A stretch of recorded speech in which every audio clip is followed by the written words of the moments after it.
Now it's time for Lefties Losing It. You know what Americans need is not just desperately out of touch celebrities preaching to them, they also need painfully unfunny POMs ranting about the election. Remember when late night TV shows were funny? Now they have the likes of John Oliver emoting wildly about Trump. I know this hasn't been a very uplifting speech. If it helps at all, there's one final thing I'm going to be genuinely excited for on Tuesday, and that is if Donald Trump loses this election, he's basically finished. I know he would put us through hell. He would put us through hell before he left the stage, but when the dust settled, he'd have lost 2 elections in a row, and we would be campaigning as an 82-year-old next time. I think he'd be done. And doesn't that sound great? Trump put him through hell. Oh, gosh, what a bitter loser. Talking about lefty losers, here is Mickey Rourke again proving that Mr. Mackey was right. Drugs are bad, okay? That, but I'm not going to go into it because I don't need another visit from the Secret Service. When did you have one before? Oh, about 6 months ago. Why? Take a wild guess. Was it because of something you said about President Trump? Yeah. What did you say about him? Just the truth. Which is what? Read my mind. What the hell was that? It did have me curious, so I went looking for why the Secret Service may consider that lunatic a threat. It's not because he told the truth about Trump as he claimed there. It's because he threatened to punch the president. This is Rourke during Trump's first term. Again, let this be a lesson to the kids out there. Stay away from drugs and bargain basement plastic surgeons. That piece of in the White House, that lying sucker, that no good, two-faced piece of, you know, he said some really nasty things about the two of us, and you know what? It's personal. It's personal now? And there's going to be a day when he ain't president, and we're going to bump into each other. And you're going to feel me. You're going to give him a left hook? What do you think? I think you might. A left hook from hell. Oh dear, yeah, that dude has been losing it for many years, as has this next white dude for Kamala, MSNBC hysteric Joe Scarborough, who is just abusing Trump supporters in this next clip, just spewing abuse. He talks about the millions of folks who have attended Trump rallies over the years like they're garbage. Who raised these people? Yeah. Because they were not raised by anybody in my neighborhoods that I grew up, any middle-class neighborhoods that I grew up in. These people were not there. They were not raised. I mean, they weren't in the classes I went to growing up in elementary or middle or high school or college. They just weren't there. That wasn't the America I grew up in. Again, who are these people? Where are they coming from, and who raised them, and how did Donald Trump twist their point of view so much in 9 years? These lefties, they're a hateful bunch, aren't they? And this next lefty is no exception. What a piece of work this mad banshee is, attacking a man's truck because it has a Trump flag on it. She feels entitled to vandalise his property right in front of him. This is my truck. Get away from my truck. Get away from my truck, you crazy lady. Please. What are you doing right now? Lady, please get away from my vehicle. I have to go to work. I'm going to go get the cops involved. Get away from my vehicle now. You cut me off. What gives you the right to free? This is America, and this is a free country. Get away from my vehicle, or I'm going to press charges on you. Get away from my vehicle right now and get on the road. She actually asks, what gives you the right? That's the modern left for you, crazy, angry and intolerant.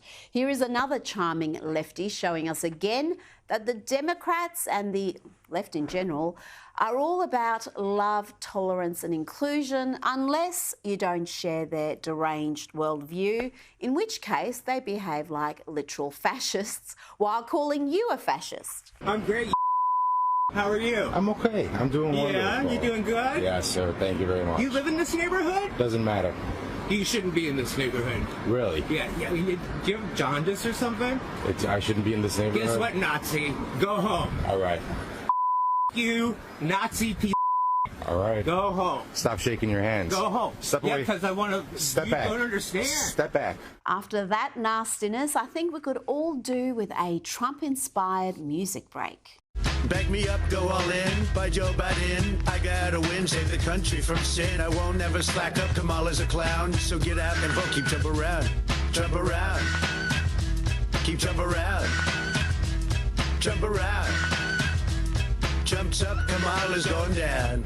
I'm the cream of the crop. I rise when I'm shot. Some started from the bottom, but I've always been on top. Painting me as a dictator, some type of super trader. I think you need some loving because you sounded like a hater. But I ain't going down like no punk foo. Clean up the house, Joe, moving in back suit. That was good fun, and this next clip is also great. Listen to this DJ's work and watch out for the angry Karen on the dance floor who is determined to be a misery guts as everyone else around her dances to this banger. Do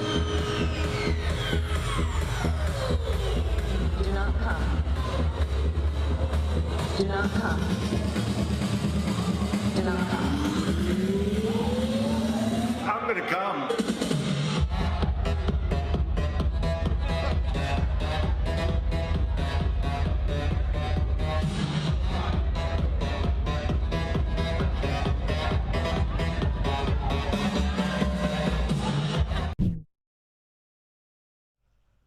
Joining me now is Newsweek's Senior Editor-at-Large and Article 3 Project Senior Counsel Josh Hammer. Josh, it's election day, and in the final hours, we've had an appearance from Oprah Winfrey, and she has turned up the hysteria and hyperbole to new levels. If we don't show up tomorrow, it is entirely possible that we will not have the opportunity to ever cast a ballot again. Josh, is Donald Trump going to ban elections if he wins? You know, the left, Rita, right now, as we approach the final hours of this most monumental of elections, they have a certain cognitive dissonance. You know, there are two things that are kind of jarring against one another. On the one hand, they continue to paint Donald Trump as a unique historical threat. He's a fascist. He's a Nazi. He's a Hitlerite. Oprah Winfrey now fear-mongering, saying that you're not going to have an ability to vote again. On the other hand, don't you think Jeff Bezos could have been bothered to have his Washington Post endorse the other candidate if Donald Trump were actually an existential threat to American democracy, or the Los Angeles Times for that matter, or USA Today? I mean, this thing just kind of doesn't make sense looking at it in even the most superficial and cursory of ways. Look, the thing about Donald Trump is no matter what you think about what he says on Truth Social or what joke he makes at a given rally, by the way, he is a very funny guy. I was watching his closing rally in Grand Rapids, Michigan last night. I still am here 8 years later just continually laughing at the man's just good sense of humor on the campaign trail. But no matter what you might think of him, the reality is, Rita, this man was president for 4 years. He therefore has a track record. We literally saw what happened in office. Was voting abolished? No, obviously not. So it's just stupid last gasp desperation from Oprah Winfrey is all this is. That's it. I remember last time, well, before his first term, so not even last time, they were saying he was going to crash the stock market, he was going to start World War III. All these horrific things were going to happen, and 4 years, none of that happened. There were no new wars, and the economy was doing pretty damn well before the pandemic hit. But let's stick with the lies, damn lies, the Democrats' lies. Former President Barack Obama delivered his final pitch to voters on behalf of Kamala Harris. And of course, he just had to repeat a number of thoroughly debunked lies, including the find people on both sides lie. Here is what Barack Obama had to say, and I'm going to follow that with a clip of what Trump actually said. Who said that there were very fine people on both sides of a white supremacist rally. Very fine people on both sides. You had people in that group, excuse me, you had people, and I'm not talking about the neo-Nazis and the white nationalists, because they should be condemned totally. But you had many people in that group other than neo-Nazis and white nationalists, okay?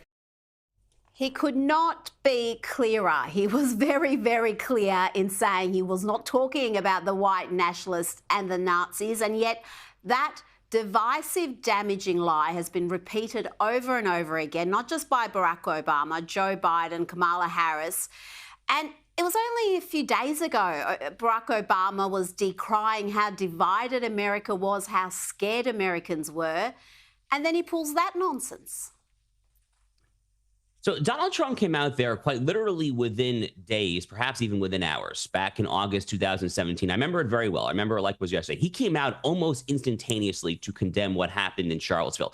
Rita, here is the key point. One, they are just totally lying, as this clip just showed. I can't believe they're still trying to pull this stunt, by the way, 7 years after every so-called purported self-proclaimed fact checker in the country has debunked this for being the thoroughly just pile of stewing, fetid garbage lie that it actually is. But even more to the point, Rita, for over a year now, since October 7, 2023, there has been a Charlottesville on American university campuses and in American large urban corridors basically every single day. Do you know who has not condemned any of this and who, if anything, is actually telling the so-called pro-Gaza protesters that are actually out there trying to harm Jews and others much more than these stupid little tiki torch Nazis in Charlottesville are? Do you know who's not condemning them? Joe Biden and Kamala Harris. Kamala Harris repeatedly telling them, you know what? They have a point there. She's trying to indulge the worst excesses of the actual modern neo-Nazis while trying to drum up this stupid clip from 7 years ago. Again, no one buys this crap. They are desperate. They are flailing for anything here in the final hours, and they will not get truth get in the way of a good narrative.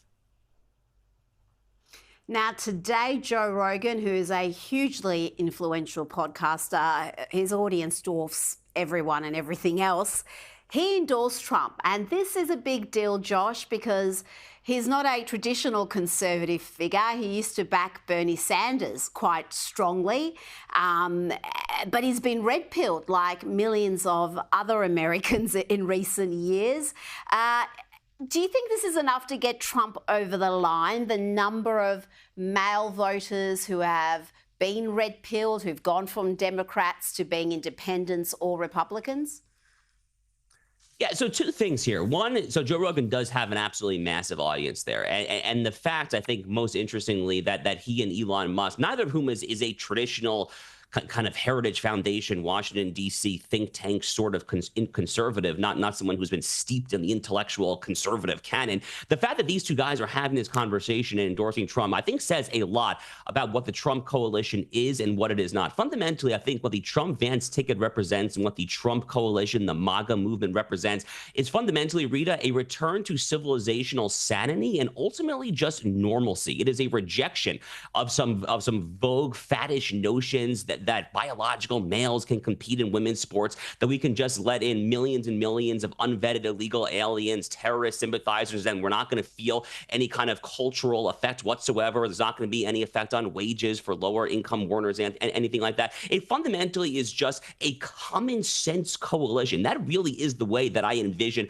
the Trump-Vance ticket. Elon Musk is a common sense kind of guy. Joe Rogan is a common sense kind of guy. Again, they're not out there because they have these deep-rooted kind of in their bones intellectual thoughts about the capital gains tax run. No, they're out there because at a visceral level, they are patriotic, let's fly the flag, red, white, and blue, patriotic Americans, and they want a president in there who understands that this country is good because it is great, and it is great because of its citizens. That fundamentally, I think, at its core is what distinguishes this ticket from the opposition ticket. I do think that the Joe Rogan endorsement makes a big deal. I personally wish it had come a little sooner, but, you know, again, he's not a traditional endorser, as you said there, so better late than never, certainly.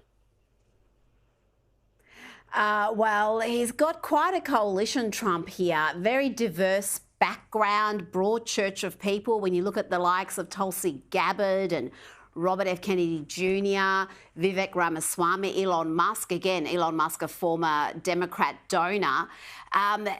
Those crucial independent voters, do you see them swinging overwhelmingly to Trump? Is that what's going to decide this election?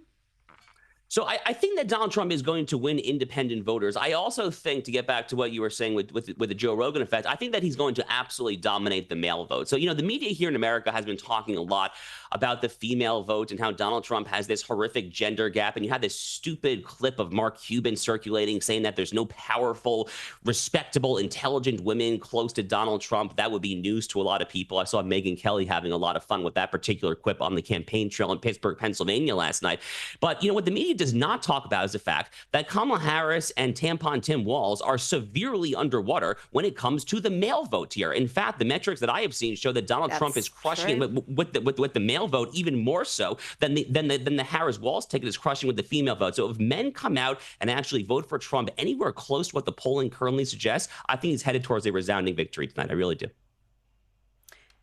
Josh Hammer, thank you for your time.